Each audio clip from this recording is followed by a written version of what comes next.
Buat saya Persis Solo itu tim raksasa yang sedang tidur. Buat saya pribadi, kalau saya baca literatur tentang sejarah Solo menuju arah yang benar, tetapi belum benar.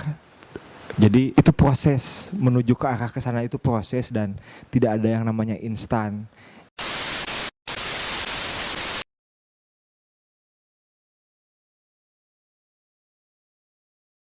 Halo, kenalkan nama saya Dani Suryadi. Saya lahir di Bandung 9 November 1990. Mungkin pendeknya itu saja. Di sini saya bergabung dengan Persis Solo sebagai asisten pelatih terkait banyak hal yang akan saya bantu. Lebih spesifiknya analisa pertandingan, program latihan dan taktikal terkait nutrisi, psikologi, sosial, teknik, fisik, apa yang saya pelajari di luar bisa saya kombinasikan dengan pengalaman-pengalaman rekan tim dan staf kepelatihan lain gitu. Jadi kurang lebih seperti itu.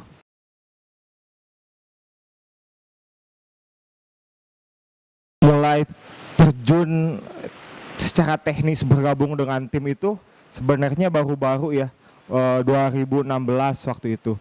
Cuman untuk masuk ke dunia sepak bola sendiri menekuni hal teknis dan non teknis terkait data atau literatur tentang sepak bola sendiri saya mulai masuk sekitar 9 tahun yang lalu. Jadi mulai senang menganalisa, belajar menulis tentang sepak bola, mulai belajar mengamati data dari luar, apa itu analisa pertandingan, hal-hal yang menurut saya tidak banyak orang memperhatikan, padahal itu menjadi suatu referensi atau sumber untuk memprediksi gitu, serta sumber untuk melakukan apa yang kedepannya mau kita lakukan gitu. Nah dari situ mulai belajar bersama teman-teman di Bandung, mulai mendalami itu, kemudian terjun ke klub setelah dapat lisensi di Inggris. 2016 akhir itu saya volunteer di klub Persib Bandung, hanya beberapa bulan, tetapi banyak banget ilmu yang bisa saya dapatkan. Di antaranya tidak bisa semua hal yang kita dapat di luar budaya kita atau di luar negara kita, atau sebagus apapun apa yang saya dapat di luar diterapkan 100% di negara kita. Di sepak bola Indonesia tidak seperti itu, tetapi hal yang masuknya dikombinasikan, dimodifikasi, hal-hal baiknya itu yang seharusnya dilakukan, tidak plek 100% diterapkan, karena ada kultur di sini, ada perbedaan pemahaman dasar bahkan yang tidak bisa dipaksakan. Kalaupun dipaksakan ada hasil yang tidak sesuai harapan, dan proses itu yang akan menjadi panjang ke depannya kalau dipaksakan seperti itu.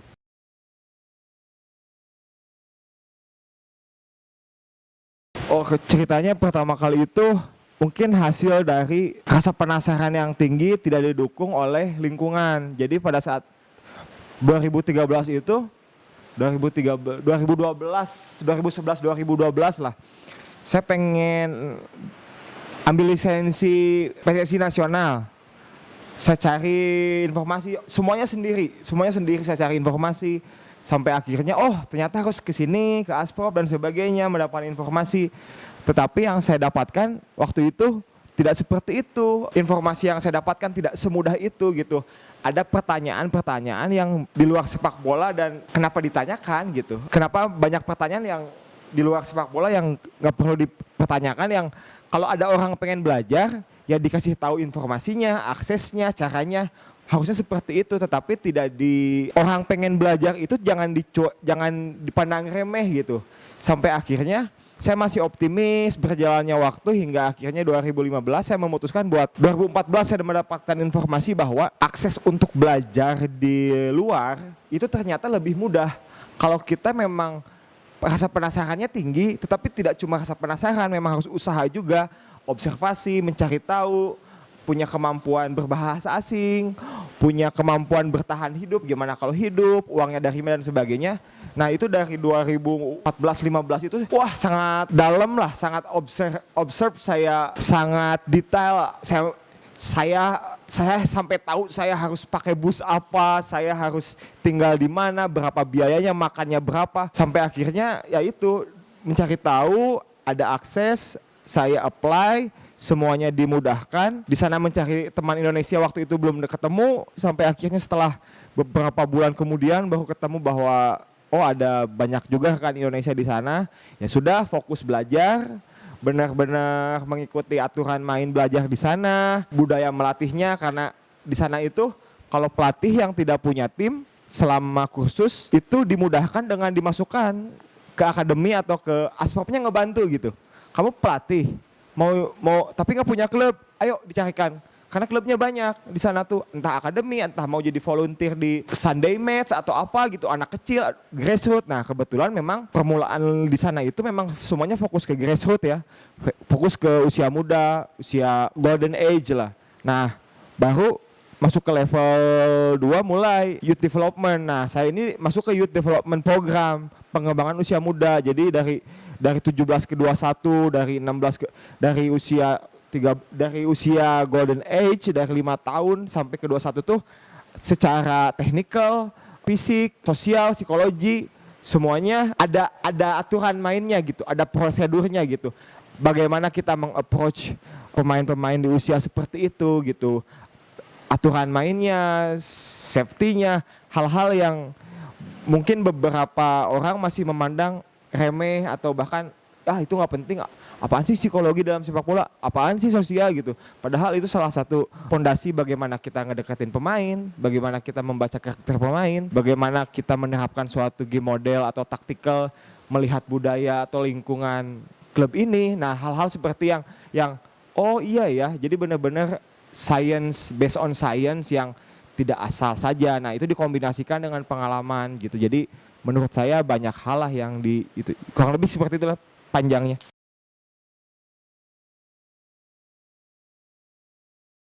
Pengalaman yang paling berharga buat saya itu adalah apresiasi.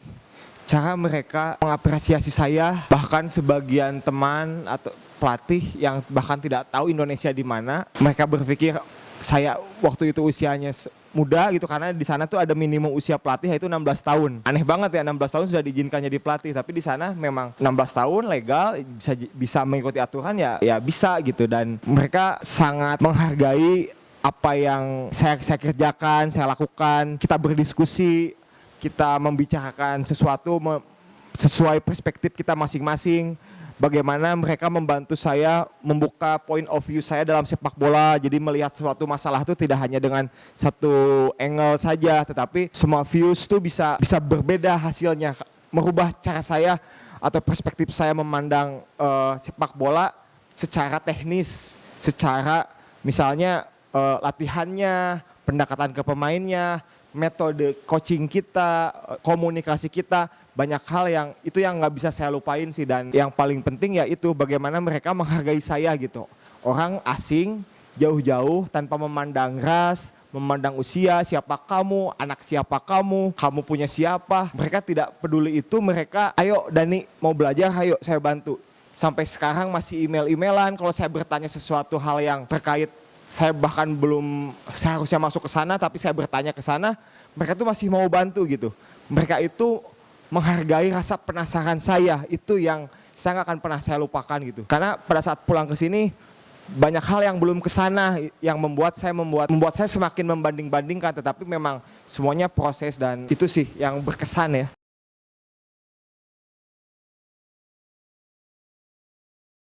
Waktu itu saya total hingga lulus itu 6 bulan, tapi tinggalnya lebih karena harus magang dan sebagainya, jadi kurang lebih 1 tahun. Dan pada saat belum dinyatakan lulus pun, pada saat saya belum dinyatakan mendapatkan lisensi pun, saya terus belajar magang ke tim-tim di bawah naungan Leicester. Jadi orang mungkin nangkapnya saya di Leicester City atau apa, kotanya namanya Leicestershire, punya tim namanya Leicester City. Tempat saya menimba ilmu adalah Leicestershire and Rutland FA County namanya, di bawah FA Inggris. FA Inggris berarti di bawah UEFA. Nah, di situ saya belajar, saya manfaatkan magang, volunteer di klub-klub naungan, kurang lebih Pemprov-nya lah gitu, Asprov-nya gitu. Karena klubnya banyak, bahkan klub-klub kecil saja sudah punya liga masing-masing yang berjalan dengan baik. Jadi banyak kesempatan yang dilakukan di sana pada saat selama itu gitu. Jadi diambil gitu, semuanya saya ambil, mentahnya semuanya saya ambil, ngobrol sama orang, diskusi dan sebagainya. Pulang ke sini saya terapkan beberapa hal, ada yang nggak bisa diterapkan, ada trial error terus. Jadi kurang lebih dari waktunya segitu dan itu yang dilakukan.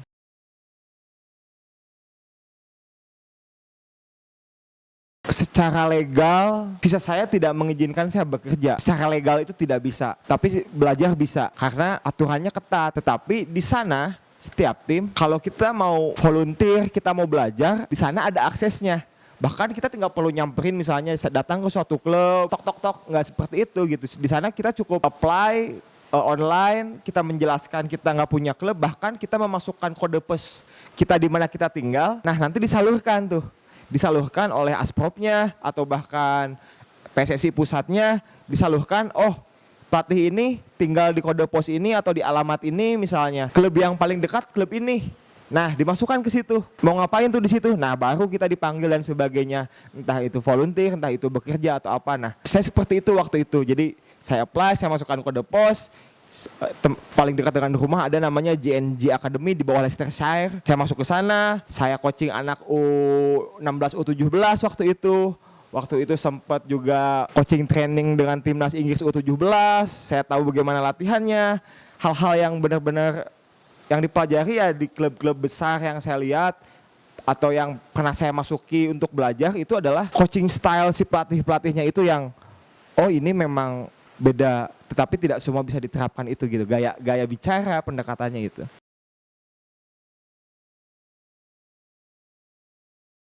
Saya sebagai asisten karena magang, orang asing, jadinya tiap program yang dilakukan setiap minggu itu kita berdiskusi tujuannya apa, objeknya apa gitu. Jadi secara periodisasi itu mau ngapain? Nah itu diskusi, kita kembangkan dari segi teknik, skill, small side game gitu.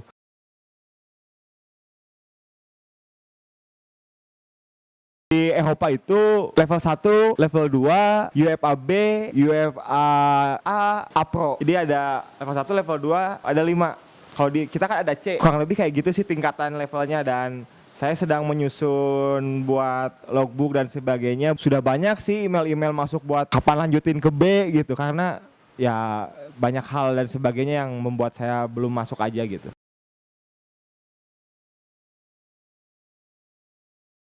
Saya langsung datang ke kantor klub di Bandung. Saya langsung datang, saya bilang tujuan saya apa, langsung besoknya pelusanya saya langsung latihan. Karena jelas, saya orangnya kalau mau ngapa-ngapain langsung nggak bisa basa-basi. Saya mau ini, saya mau gini. Kan enak kalau jelas daripada kemana dulu ngomong, langsung aja. Jadi besoknya langsung latihan. Tujuannya jelas mau ngapain, apa yang mau saya ambil, apa yang mereka dapatkan, saling punya keuntungan, dilakukan. Waktu itu kayak gitu sih pas pulang.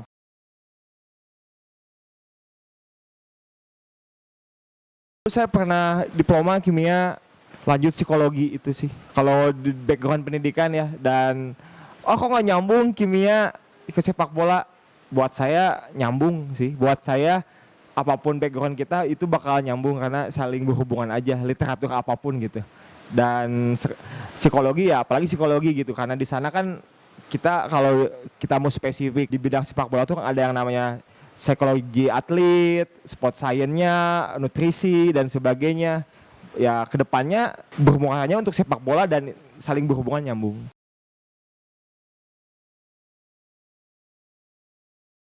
Menuju arah yang benar tetapi belum benar. Jadi itu proses, menuju ke arah ke sana itu proses dan tidak ada yang namanya instan. Jadi sepak bola Indonesia semua klubnya adalah masih dalam proses perkembangan secara tim, secara kompetisi, secara manajemen, SSI-nya, semua hal yang berhubungan dengan sepak bola di Indonesia menurut saya dalam proses perkembangan, di mana di sana bakal ada yang namanya trial and error. Jadi ada yang tidak tepat, tidak akan dicoba lagi, menggunakan hal-hal baru, mengadaptasi, mengambil referensi.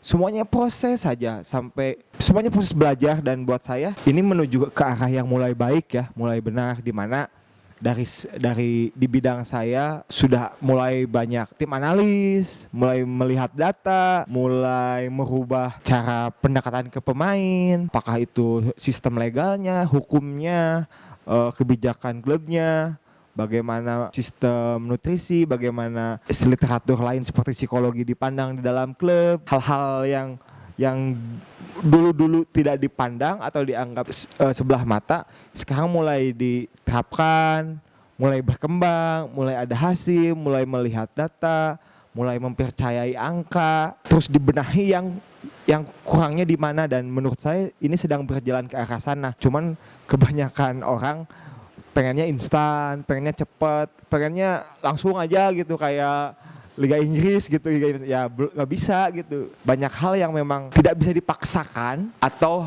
ada hal yang memang harus dibenarkan dulu bagaimana cara memasukkannya, tidak bisa asal dimasukkan, bagaimana penerapannya, bagaimana melakukan edukasi ke orang-orang itu, bagaimana membenahinya tuh bagaimana gitu. Jadi nggak asal ngebenahi gitu. Jadi kalau kita menyapu halaman itu tidak asal menyapu, tetapi ada teknik yang benar. Jadi tidak hanya cepat tetapi benar, itu yang selalu saya tekankan. Jadinya tidak asal tapi tepat itu sih, dan menuju ke arah yang baik.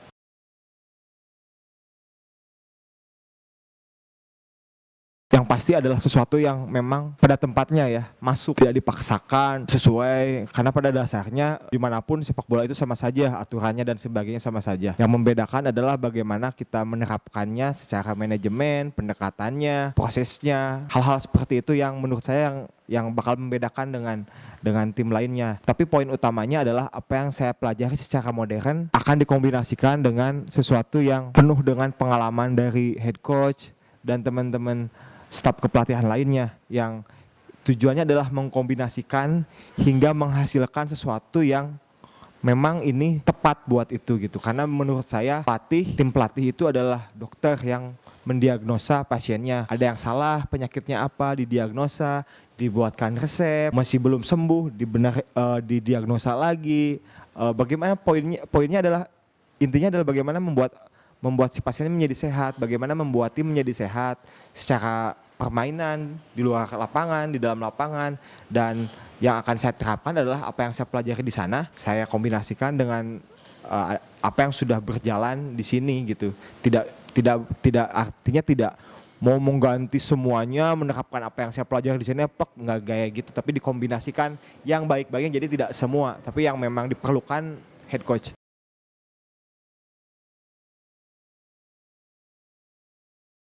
Pertama kali dulu sebenarnya saya pernah ke Solo terus kebanyakan lewat. Kalau berpetualang kan sudah dari dulu, mungkinnya berpetualang dari kecil kemana-mana gitu. Cuman nggak tahu rasanya kayak pernah di sini. Kalau saya sih kayak pernah di sini, walaupun nggak pernah tapi kayak pernah di sini, dan semangat aja kalau saya sih. Memulai hari di Solo, bangun pagi, aktivitas yang saya kerjakan di Solo, melihat aktivitas orang-orang di Solo gitu, melihat bangunannya, aktivitas masyarakatnya, semangat aja sih saya, kayak wah bisa gitu, kayak bisa aja, bahagia gitu di sini gitu, kayak bisa aja gitu. Terus pernah makan Kuliner sudah banyak yang saya makan, cuman saya nggak tahu namanya aja gitu, yang apa ya, kayak tulang-tulangan, kayak daging-dagingan, lemak, wah itu parah sih enak. Dan oh iya itu. Terus ini nih, karena saya sebelumnya di Jakarta, padahal saya orang asli Bandung, makanan di Solo tuh kayak makanan rumahan, bersih, enak gitu.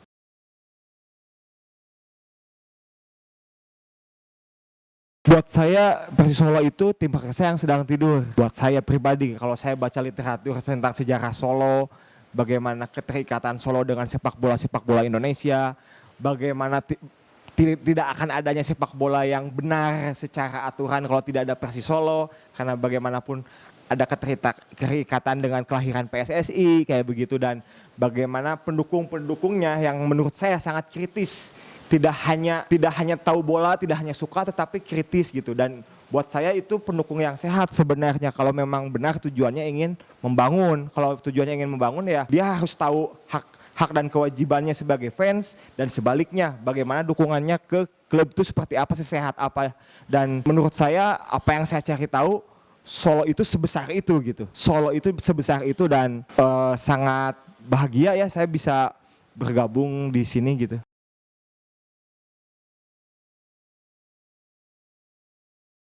Harapan saya adalah apa yang ditargetkan Persis Solo, itu harapan saya.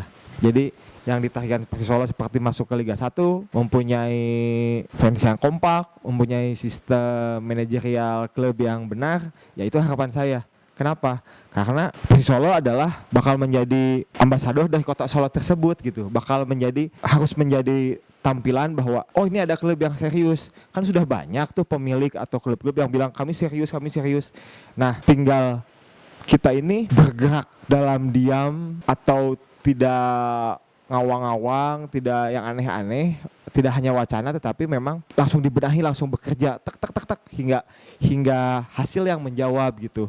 Hingga orang-orang Solo saja percaya sama kita itu dulu gitu sebelum skopnya lebih luas nasional atau apa, ya harapannya itu gitu. Apa yang diingin, pasti warga Solo pengen yang terbaik untuk Persis, pengen juara, pengen dapat targetnya. Nah, itu kita lakukan. Kalau itu sudah dibuktikan, jangankan warga Solo, mungkin warga di luar kota Solo pun akan merasa memiliki atau wah gitu, atau kok bisa gitu. Nah, itu yang saya harapkan sih.